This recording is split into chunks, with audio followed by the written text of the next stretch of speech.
Centers, centers, centers. I am talking all about centers.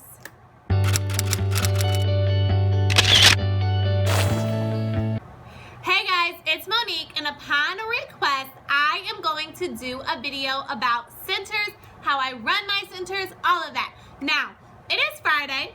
I'm ready to go home, and there is so much that comes with centers. How I organize my materials, where I get my materials from, how I run it, how I organize that, how I start it, how it looks mid-year, how it looks beginning year. So I have just decided to spend this month doing as many videos as necessary to explain my centers, show you examples of things that I do, etc., etc., etc. So this video is just going to be how I run my centers, what the organization of that looks like.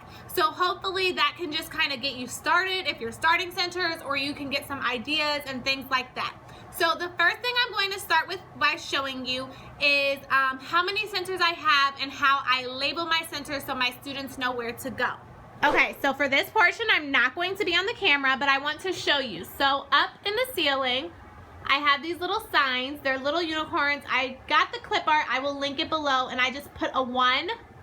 So there's 1, 2, center 3 is over there, 4, 5, and 6. And then this is our catch-up table, which I can tell you about in just a second. Okay, so it was important for me to show you that first, just so that you had an idea of how my students know where the centers are. Really, by the time we started, those are kind of unnecessary for them to be there, because they really begin to understand it very quickly. Okay, so I have 6 groups during centers. In my groups this year, I have 19 kids, so I have groups of 3 and then 1 group of 4.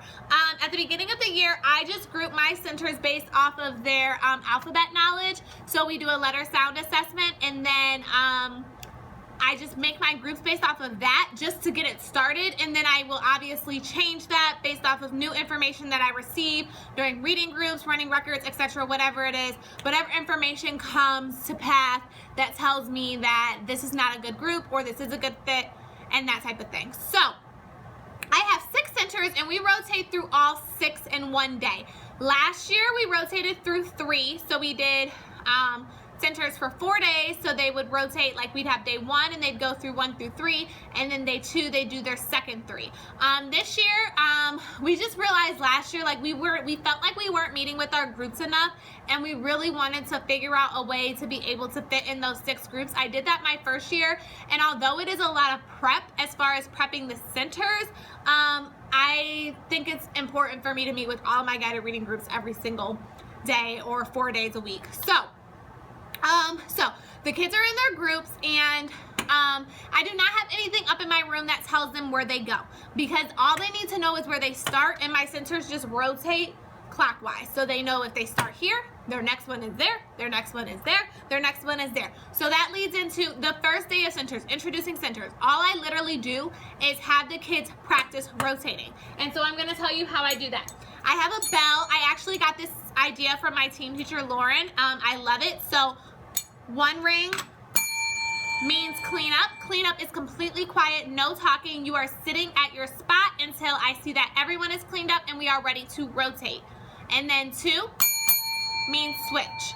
And then 3 means centers are completely done. It's time to wrap up. We're done. Clean all the way up. And I normally say that.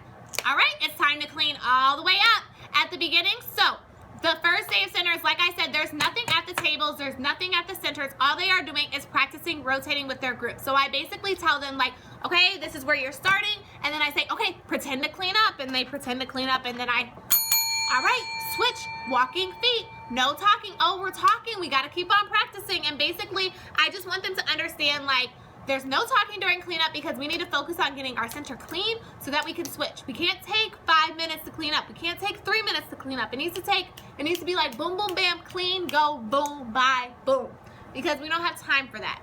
So that I do that for the first day. Then the second day I did it again, and then I had we did it at the beginning, and then the third day is when I actually had things at the centers. And I still talked them through it. Okay, 1 bell clean up, 2 bell switch. All right, it's time to clean all the way up. So a lot of people ask me if I do daily 5. No, I do not. but it kind of has some of those same components. So I have my guided reading, which is my center 1. At my second center, I normally do some form of a phonics skill, whether it's vowels, rhyming, something like that. My third center is computer, so we have a computer program that they use, or they go on Starfall, which is a free computer program. There is a paid version, or they go on Lexia, like I said, or math games, something on the computer. My third center is normally sight words, so word work, and then later on in the year, they'll start to like do more writing things, sentences, things like that. Sorry, I got that mixed up. That's my fourth center. My third center is computers. My fifth center is math, so there's some form of a math activity. And then my sixth center is iPads. So there's just a ton of downloaded games that we have on our iPads. The sucky part about our iPads is we are not allowed to download our own games. So when I see all these cool new things, I have to contact Tech. Tech has to take the iPads. They take them for like 2 days, and then they put them on there, and they don't really like to do that. So I kind of just have what I have on there, and I don't really have the option of adding new things, which is fine, whatever. The kids like it. There's a lot of good games on there, and normally like once or twice a year we might like ask them to add some new games if we see something cool.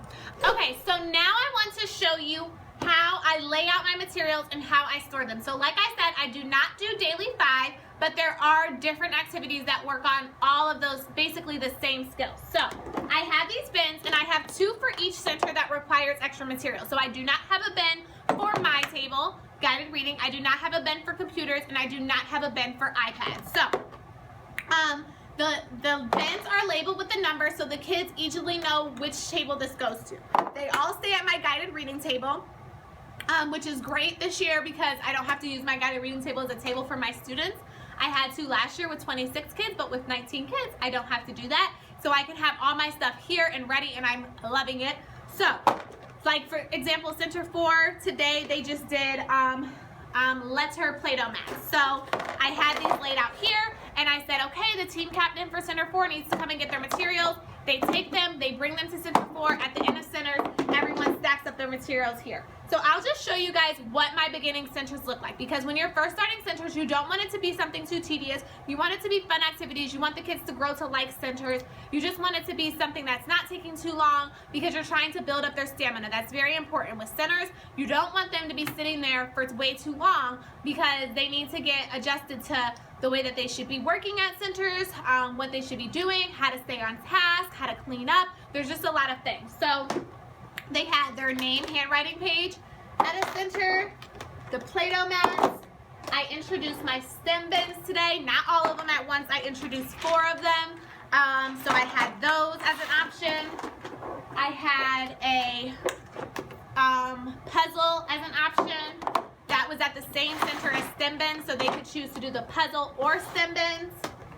I had a math number game where my iPads would normally be because I have not introduced my iPads yet just because I just got them back. So I didn't have time to introduce them or even look to see what my screens look like and like make sure everything was where I wanted to. So next week I will be introducing those. So I had this where the iPads were, or the kids could explore the library, which a lot of the kids did do that, and that really made me happy just to see them, like, instead of choosing a puzzle, they chose to read a book. Some of them chose to do the puzzle, so that was great. Then I had just like this fun game where they take the pieces and make the different shapes. And then finally I had where I have these teddy bears and there's different patterns and they can make the patterns. So real simple, nothing crazy. So next week is our first week with popcorn words. So that will be, that center will really be like in full spring next week. I will have our popcorn word Play-Doh mats that I have. I will have different popcorn word activities, just different things like that for my students to do. They will be able to do the iPads. They will still be doing the computers. I will start guided reading groups. And then my other 2 centers may just be a simple math game, like something with numbers, and the same for my like phonics center. It might be just like them doing different letter activities, whether it's color the letter this color or tracing the letter or something like that. So it's really, really pretty simple. So really that's kind of all there is to it. If my students get loud during centers, oh, I know what else I want to show you, but before I do that, whoop, whoop, whoop. If my students get a little noisy during centers, I will say, oh, oh me, and they go, oh my. So just center starters like that. The bell I really like for switches, cleaning up. And then another thing, I have this frog. So if my students need to go to the restroom, they take this frog, they put it at their seat, and then when they're done, they put it back over here. That way they don't bother me or anything like that. Other things I want to make sure to show you, ignore my desk, I'm sorry. This is where my students turn in all of their center work. So, not that. So they turn their center work into here, and the highlighters are right there to make sure that they highlight their name. So I check all of their center work before the end of the day, and I circle any mistakes or anything that I want them to correct. If my students do not finish something, these bins are where they put their things that they need to finish. They will have a red folder. I just haven't introduced them, and these are their catch-up folders, and they will go in their group. And the reason that I put them here instead of my book boxes that each kid has is because I can easily look here and see, like if these were all in her folder, I can easily look here and see and say, oh my gosh, like you have a lot of stuff in your center folder. So it's easier for me to have these separated so I can see who is not finishing their work. So if they do not finish something, they put it in their catch-up folder and it's in here, and then they have until Friday to get it done. If it is not done by Friday, they have to do it during our Friday free choice. We have free choice every single day, so I don't feel too bad saying that by Friday, if you don't have everything done in your folder, you have to get it done. I also have a catch-up table, so I do tell my students that if they are at iPads, that they should use their time wisely and go and do their catch-up work before they get on iPads. Every other center is something that I really, really want them to be focusing on, and I'm not saying that I don't want them on iPads, but I would rather them go to the catch-up table, so it has a catch-up on there. Go to the catch-up table and do their catch-up work. So again, let me just explain that. Each student gets a red folder. It's called their catch-up folder. It's in a bin labeled for their group. It's a color and a number, and they have until Friday to get that done. If it's not done, then at some point during the day, whatever point you decide, that is when they get it done. Another important component of centers to make sure that everything is managed properly is you're going to have students who finish earlier than others. So I have early finishers. These are one of my early finishers. These are just Fluency letter cards. I can link where I got these from. So if they finish early, they can sit and do these at their center. I also have STEM bins. I can also link where I got these from. So if they finish early, again, they can grab a STEM bin and work in the STEM bins.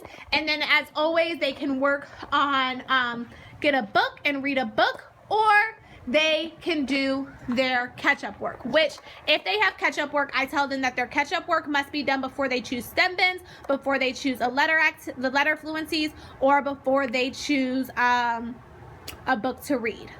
So hopefully this video was helpful. Let me just wrap it up because I know that was a lot. My centers are labeled by the top. 1 bell, clean up. 2 bell, switch. 3 bell, centers are done.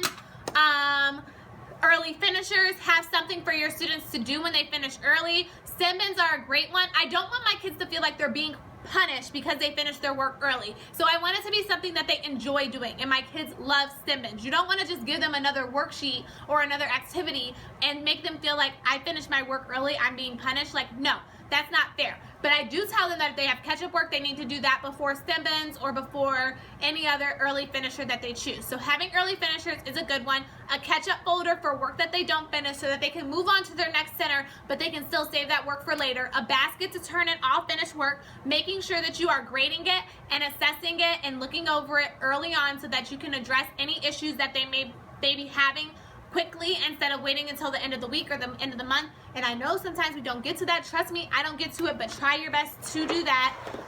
And then bins to store my centers in. Some people have room in their classroom to leave centers at a place. I do have some centers that will be like the same and be pretty frequent, but I don't have that going on right now. And that is pretty much it. Something for when they go to the bathroom so that they don't bug you. And that's all.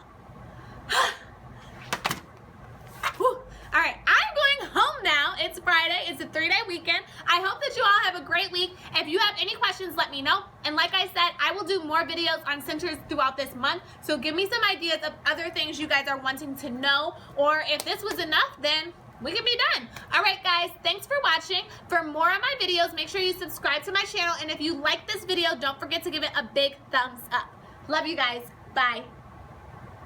Thanks so much for watching this video. To see more of my videos, you can subscribe to my page by clicking that picture of me up in the left-hand corner. And if you like this video, don't forget to give it a big thumbs up and leave comments with any questions that you may have. I'm happy to answer. Love you guys. Bye.